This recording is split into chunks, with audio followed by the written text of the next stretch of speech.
Jai Hind everyone. Welcome to my YouTube channel which is Explore Yourself, Banking and General Knowledge, etc. Kargil Vijay Diwas. Kargil Vijay Diwas is observed every year on 26 July to commemorate India's hard-earned victory in the Kargil War of 1999. It marks the successful culmination of Operation Vijay, launched by the Indian Armed Forces to reclaim the high-altitude outposts in the Kargil sector of Jammu and Kashmir that were infiltrated and captured by Pakistani soldiers disguised as militants. Kargil Vijay Diwas is not just another date on the calendar for me. It is a day that brings back memories I have carried for more than 2 decades. During the Kargil War of 1999, I was serving in the Indian Air Force and was deployed in the URI sector along with the line of control in Jammu and Kashmir. While I was not engaged in direct combat, I was part of the operational support system during the conflict. The experiences I shared today are my personal memories from those challenging days and my heartfelt tribute to every brave soldier who defended our nations during Operation Vijay. The conflict was one of the most intense high altitude wars fought in recent history. The infiltrators had occupied key peaks and ridge lines along the line of control, giving them a dominant view and firepower advantage over the Indian side. Their goal was to cut off Ladakh from Kashmir by targeting the vital Srinagar Leh highway, thereby attempting to force India into a strategic disadvantage. India responded with resolve and launched a counter-offensive in May 1999. Operation Vijay was a meticulously planned and bravely executed mission involving thousands of soldiers from the Indian Army and strategic support from the Indian Air Force under the name Operation Safed Sagar. For more than 2 months, Indian forces fought tooth and nail to reclaim every inch of territory. Despite the harsh weather, rough terrain, and the advantage the enemy held due to their high altitude positions, Indian soldiers moved forward inch by inch. They scaled vertical cliffs under enemy fire, braving sub-zero temperatures and lack of oxygen, driven only by their courage and commitment to protect the motherland.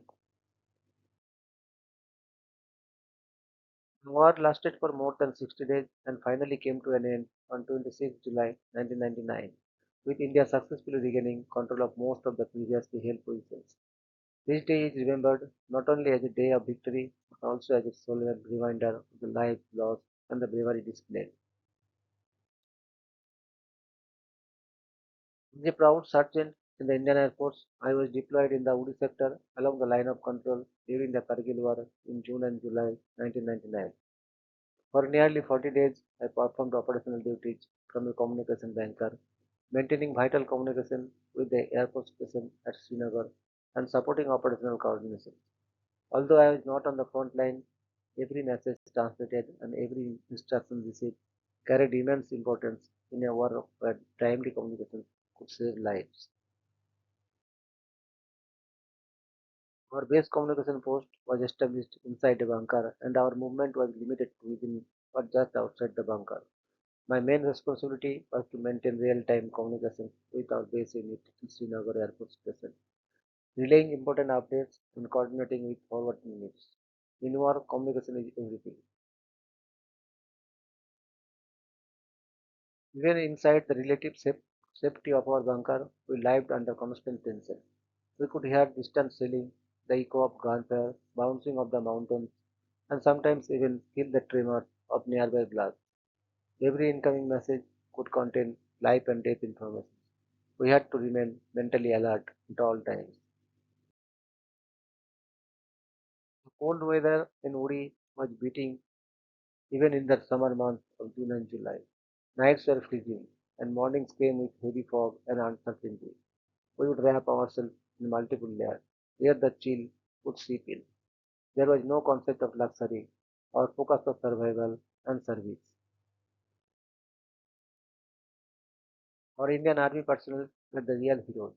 From our bunker, we watched them go out in the early hours, heavily laden with gear, climbing the dangerous ridges. Many never returned, but their courage remained undiminished. Their only thought was to protect the nation. I salute each one of them with deep respect and gratitude. The terrain around Uri is steep and forested, making movement and observations both difficult and dangerous. Pakistani sailing was unpredictable, and yet our men adapted to every challenge. The soldiers were incredibly coordinated, and the trust we had in each other's roles kept the mission moving forward.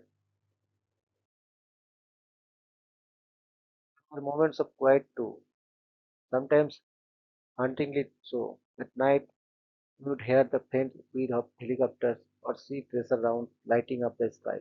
Those lights were reminders that men were out there, fighting for every inch of ground, under the cloak of darkness and peril. We often received injured soldiers at nearby medical units. Some bore wounds from bullet injuries, others from sharp nails. But what was most striking was their attitude. They still smiled, still spoke of going back to the front once they healed. That unbreakable spirit is what truly defines the Indian soldier. Rations were basic, meals were often dry and cold. Sleep came in short shifts, sometimes interrupted by alerts or fresh movement orders.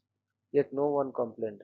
Our strength came from a shared belief we are doing something meaningful, something that future generations would be proud of.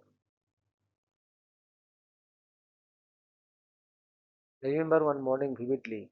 There was a sudden exchange of heavy fire at a nearby ridge. The tension inside our bunker was palpable. We worked double time on the radio, sending messages, confirming coordinates, and ensuring backup units were ready. That day, two of our army friends didn't come back. Their names are etched in my memory forever. The bond among us in URI was deeper than friendship. We were like a family, each watching the other's back. We shared stories at home, cracked jokes in low voices, and found strength in each other during long and sleepless nights. We did not know if we would return, but we knew we were not alone. Some of my friends from that deployment are no longer with us. They made the supreme sacrifice. Others, like me, returned with memories that will last a lifetime. Every year on 26th July, I remember those 40 days in Uri as the most defining period of my life. When I now see the national flag fluttering in peace, I remember those who gave up their tomorrow for what today. The victory in Kargil was not just military, it was moral, spiritual, and national. It showed the world that India would never allow its sovereignty to be threatened. Kargil Vijay Diwas is more than a celebration. It is a tribute, a reminder, a promise, a tribute to those who fought and failed, a reminder of what unity and courage can achieve, and a promise that we, the people of India, will never forget the cost of our freedom. It is also a day to remember that war is never glorious. It is filled with sacrifice and suffering. But if forced upon us, India will rise and India will win with dignity, discipline, and unmatched bravery. While the fierce battles were fought on the heights of Totoling, Tiger Hills, Metalik, and Dras, I carried out my assigned duties from the operational area of URI Sector. Every member of the armed forces, whether on the front line or in a support role, contributed to the success of Operation Vijay in their own way. Today I stand as veteran of the Kargil War, not just with pride, but with humility. I was one of the many who contributed to the larger mission, and though I was not on the front line, the experiences, emotions, and memories of that war live on in me every single day.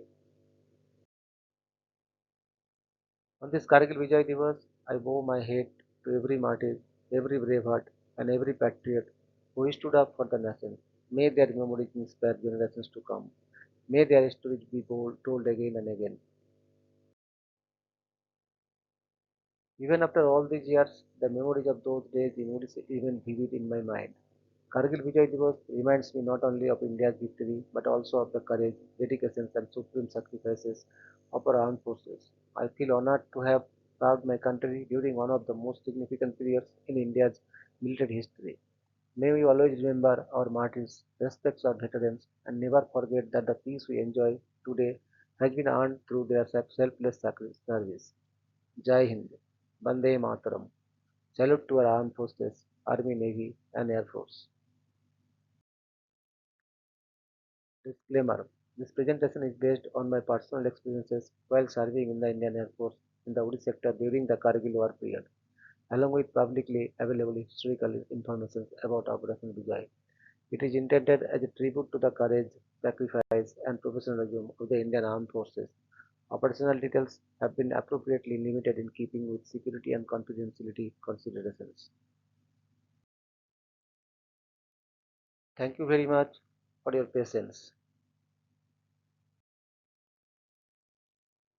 Request for like, subscribe, and share.